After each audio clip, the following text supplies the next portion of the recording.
Olá pessoal, este é mais um ShoujoCast. Eu estou aqui de novo para falar de Nina the Starry Bride, que é um anime que estreou na Crunchyroll no dia 7 de outubro. Ele está sendo exibido toda segunda-feira. Ele é baseado no mangá da revista Beloved, da mangaka Hikashi, que estreou em 2019 e que já está no seu 15º volume, mas, segundo a autora, está terminando. Não acho que o anime, com 12 ou 13 episódios, vai cobrir tudo. Para quem está pegando agora esse primeiro vídeo, eu já gravei 2 outros vídeos sobre a série, um falando do anime antes, ele já tinha estreado, mas eu não tinha visto ainda o primeiro capítulo, o primeiro episódio, e falando do mangá, até onde eu tinha lido na época. Naquele momento eu estava iniciando o volume 5º, agora eu estou terminando o volume 7º, e há um outro programa que fala, eu estou comentando o primeiro e o segundo episódio. Nós estamos no 3º episódio e ele corresponde exatamente à primeira parte do volume 2, E eu considero o volume 2 bem mais emocionante, assim, ele vai crescendo na emoção e no drama em relação ao volume 1. A partir do momento que a nossa mocinha vai conhecendo mais a dinâmica do Reino de Fortuna. Mas vamos lá, você caiu aqui de paraquedas. Sobre o que é esta animação? Nina the Starry Bride se passa num outro mundo, que não é o nosso, num reino que é o Reino de Fortuna, que é um reino muito rico, mas onde há uma grande diferença entre ricos e pobres. Então a Nina nasceu em pobre, ficou órfã muito cedo, viveu nas ruas, junto com 2 garotos que viraram a sua família, e a Nina tem uma característica muito especial, que ela tem olhos de um azul muito raro, que mesmo, isso é dito lá no volume 6, que mesmo na escuridão eles sempre continuam um azul muito brilhante, ele reflete as estrelas, e eles teriam a cor do azul dos olhos do Deus, que é a divindade máxima desse mundo. Mas também marcariam que ela poderia ser descendente de um povo desaparecido que tinha poderes mágicos, chamado de Povo das Estrelas. A Nina, ela acaba sendo comprada do menino que ela considera como sua família, do Saiji, pelo príncipe Azuri, porque a princesa Alicia, que também tinha esses mesmos olhos e que ia casar com o príncipe herdeiro do reino vizinho, que é o reino de Galgada, que é um reino que está em expansão militar e que muito provavelmente vai invadir Fortuna. Ela seria então uma noiva, a Alicia, uma noiva refém. Ela acaba morrendo. A Alicia, ela era uma sacerdotisa, não tinha sido ordenada ainda, mas tinha vivido a vida inteira praticamente numa ilha santuário. Ninguém lembrava dela. Então a Nina é colocada no lugar da Alicia.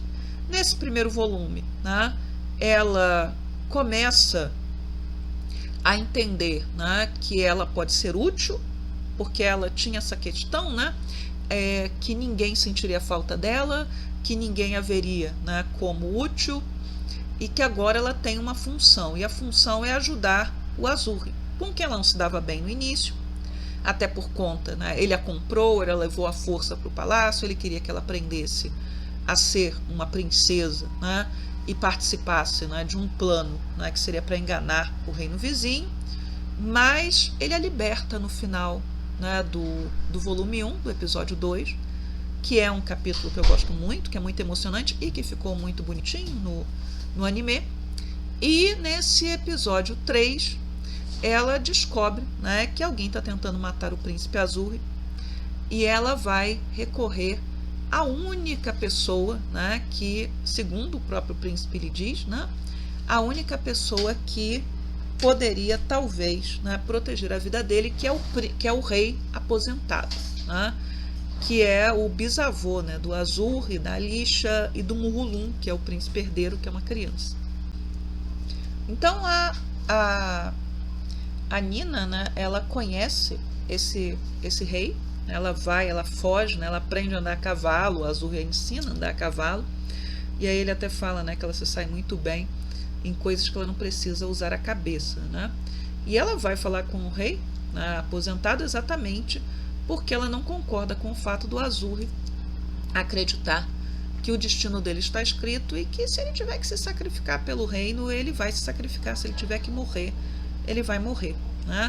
É importante, acho que é uma ideia central na história, e que até onde eu estou no mangá, né, isso se confirma, né, a Nina, ela se recusa a acreditar, né, que existe um destino traçado, que existe, né, uma força que obriga as pessoas a cumprirem uma determinada função e um determinado dever nesse mundo. E ao se recusar, ela acaba contaminando gente que está ao redor dela, como o Azuri, né, que era conformado com essa situação. Tão conformado que ele estava disposto a abrir mão da sua vida. Aliás, ele foi educado para isso, né? E educado para se ver, né, como uma peça, um peão no tabuleiro de Châtar, que é um jogo de tabuleiro que vai ter uma importância aí na história. O rei é viciado, né, o rei, né, suposto pai do Azuri e da Lixa, do Murulum, ele é viciado nesse jogo e ele vai ver a Lixa também no início como um peão e a própria Nina como um peão. Mas o fato é que o primeiro encontro da Nina com o rei velho, né, ele logo descobre que ela não é a Lixa porque ela comete uma gafe, ela pisa em cima, né, de um brasão, né, de um escudo que seria o escudo dos deuses, e uma sacerdotisa nunca faria isso. Mas eu acho muito engraçado, e ficou muito engraçado no anime, ela na prisão e ela pensando, né, no mangá ela fica pensando assim, não, a vida nas ruas é pior do que esta prisão. Então eles tentam assustar ela e não conseguem assustar a Nina porque, enfim, né, a vida dela já foi muito pior, né? Entre ser chicoteada e perder a cabeça, que era o que as damas de companhia falaram, não, se tudo der errado, nós vamos perder nossas cabeças, né? Levar sem chicotadas não é nada. O que cortaram do mangá para o anime é que tinha ratos, né, na cela, e ela, mesmo assim, né, ela se relaciona bem com os ratinhos. O trabalho dos dubladores está muito bom, né, porque eles conseguem passar bem a emoção desse momento, né? E a dubladora da Nina, ela consegue passar tanto a emoção no drama quanto o humor, né? A coisa está sendo muito bem construída.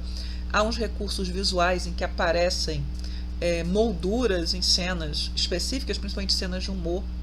E é nesse episódio, e aí muita gente que não conhece o mangá talvez tenha se assustado, né? Porque o romance anda muito rápido. Mas não é um romance que tenha futuro, porque a Nina tem que ir embora. A Nina, ela tem que ir para Galgada. Ela vai ser uma noiva refém, né? Ela é noiva substituta, noiva refém.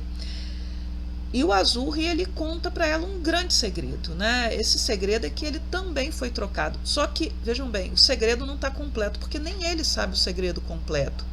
A gente vai saber o segredo completo no próximo episódio, tá? Acredito que o próprio rei idoso, se bem que ele sabe muito mais do que ele aparenta saber, o próprio rei idoso talvez não saiba do segredo completo, né? O Azuri, ele foi colocado no lugar do príncipe Azuri verdadeiro que morreu de uma doença, é isso que ele acredita.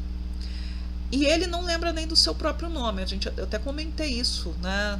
Se não no programa primeiro, no programa segundo, ele não lembra sequer do seu nome, né? Porque ele foi tirado tão pequeno de casa que ele perdeu o seu nome. Daí ele concordar com a Nina em chamar a Nina de Nina quando eles estiverem sozinhos, isso aconteceu antes, porque ele perdeu essa memória, né? E ao chamar de Nina, ele devolve para ela a sua identidade e ela fica muito feliz. E ela se sente muito útil. E ela vai dizer para o rei, né, para o rei velho, que aquelas pessoas, né, que a levaram, mesmo tendo obrigada a estar naquela situação, se tornaram sua família. E é importante essa discussão sobre a família, né, porque família não é só a família de sangue, né?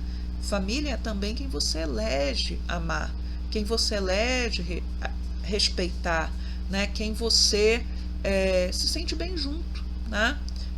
A defesa da ideia de uma família que só é família quando é família de sangue, né, é uma ideia muito limitada de família, né? Há muitos laços possíveis entre as pessoas. E o rei velho se espanta porque, se a gente pensa em termos dinásticos, em termos de famílias reais ou de herança, o sangue é muito importante. Os ancestrais comuns, no caso do Japão, são muito importantes, né? Daí a adoção não ser algo tão comum, porque você está trazendo alguém que não compartilha da mesma ancestralidade que você para dentro da sua família.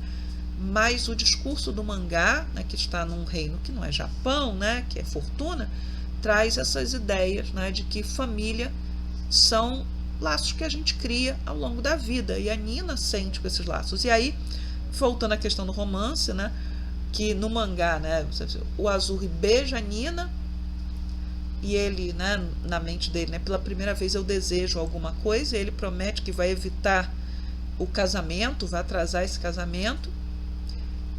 Ele beija a Nina e depois ele fala para ela, não, você esqueça isso, você sonhou, isso não foi de verdade, né?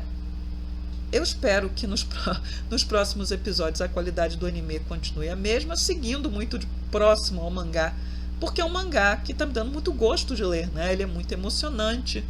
Às vezes eu paro de ler porque, né, você vai assim, não cresce, não, vou parar, daqui a pouco eu volto para ler o mangá. E ele tem muitas surpresas, mas não surpresas mirabolantes, surpresas possíveis dentro de uma história que é bem planejada, pelo menos até o momento que eu estou, tá? E no próximo episódio, né, vai ser introduzido a outra ponta do triângulo, que é o Príncipe 7, tá? Então, daqui a pouco chega a próxima segunda-feira e a gente assiste. Então, você está gostando do anime de Nina, The Starry Bride? Você decidiu ler o mangá por conta do anime? Você está achando que vale a pena? Eu disse que não tinha gostado tanto da abertura, mas é a Maya Sakamoto que canta, e a Maya Sakamoto canta a abertura de Scaflowne, que é, né, uma das minhas aberturas favoritas, né? Não é por causa da Maya Sakamoto, né? Porque eu queria uma música mais animada, inclusive com a música de Scaflowne, né? Que é bem, né, intensa, né? A música de abertura, que se eu botar aqui derrubam o vídeo. Você gostou da abertura? Gostou do encerramento? Está gostando das personagens? Então, se você quiser deixar um comentário, seja bem-vindo, né? Chegando aqui, se quiser deixar um like também, ou dislike, não há problema. E se você chegou até o final, você não tem o que comentar, mas você gostaria de ajudar no engajamento desse vídeo, de um canal pequeno, né, como o meu, escreva, né, uma palavra, e eu vou pedir de novo que escreva Fortuna, tá, que é o nome do reino. No próximo programa eu mudo a palavra. Tchau, tchau para vocês.